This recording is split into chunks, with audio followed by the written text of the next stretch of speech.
আপনারা যদি ভূত চতুর্দশীর ভিডিওটা দেখে থাকেন তাহলে হচ্ছে এটা তার দ্বিতীয় অধ্যায়। পরের দিন যেদিন মা কালীর আগমনের দিন বা বলতে পারেন দীপাবলির দিন, সেদিন যথারীতি আমার হাতে বানানো মাটির প্রদীপগুলো মা সাজিয়ে দিয়েছিল আর আমি বিভিন্ন জায়গায় সেগুলো দিয়েছিলাম। সব থেকে আনন্দের বিষয় জানেন কি এখানে, যে এবার হাতে বানানো প্রদীপ আরও বেশি আনন্দ দ্বিগুণ হয়েছিল। অন্যবার বাইরের কেনা প্রদীপ বা মোমবাতি দিয়েই সাজায়, কিন্তু এইবারের জিনিসটা একটু আলাদা রকম ছিল। নিজের বানানো প্রদীপ তো তাই।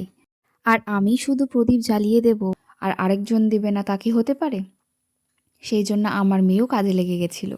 বাড়িতেই এই প্রদীপগুলো ছিল, যেটাতে জল দিলেই জ্বলে ওঠে। তো যেমন বলা তেমনই কাজ, ওকে এক গ্লাস জল দিতে হলো আর তারপরে ও জ্বালিয়ে ফেললো এই প্রদীপগুলো। তাতে ও ভারী মজা পেয়েছে। আর যে ফটকাগুলো রোদে শুকোতে দিয়েছিলাম সেগুলো তারপরে মজা করে আমরা সব ফাটিয়েছিলাম। প্রচণ্ড ধোঁয়া হয়, সত্যিই কথা, কিন্তু একটু আনন্দ, একটু মজা হলো, এই আর কি।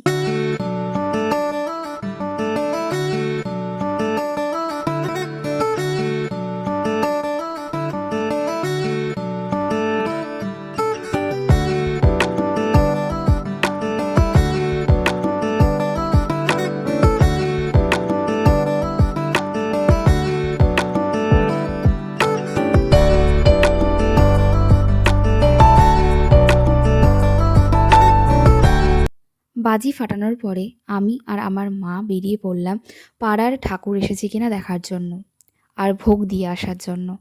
কারণ ঠাকুর এসে গেলে তারপরে সময় যখন হয়ে আসবে তখন তো পুজো শুরু হয়ে যাবে। সেই জন্য মাকে দেখতে গেলাম। কি সুন্দর লাগছে দেখুন, মুখটা এত মিষ্টি কী যে বলবো, চোখ ফেরানোই দায়। আর এত সুন্দর করে সবাই সাজিয়ে দেয় বিভিন্ন ফুল দিয়ে, আরও মিষ্টি লাগে মাকে।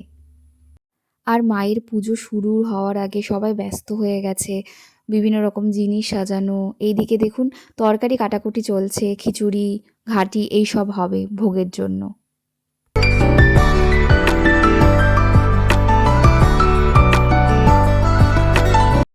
পাড়ার ক্লাব থেকে ফিরেই বাড়ি আসার পথে পাশের বাড়িতে ছিল কালী পুজো, সেখানে নিমন্ত্রণ ছিল।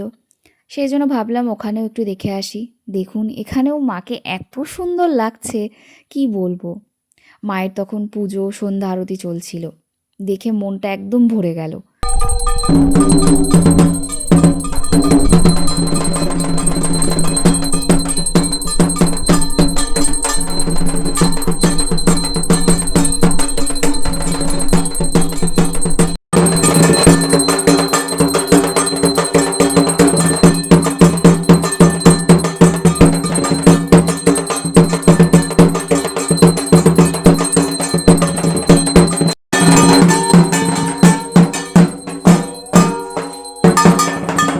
পুজো শেষ হওয়ার পরে ওখানেই রাতের খাওয়া দাওয়ার আয়োজন ছিল।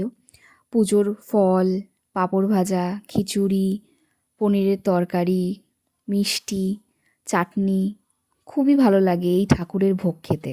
তোমাদের কেমন লাগে অবশ্যই জানিও। আর আমার ভিডিওটা যদি ভালো লেগে থাকে তাহলে অবশ্যই সাবস্ক্রাইব করো। দেখা হচ্ছে পরবর্তী ভিডিওতে। বাই।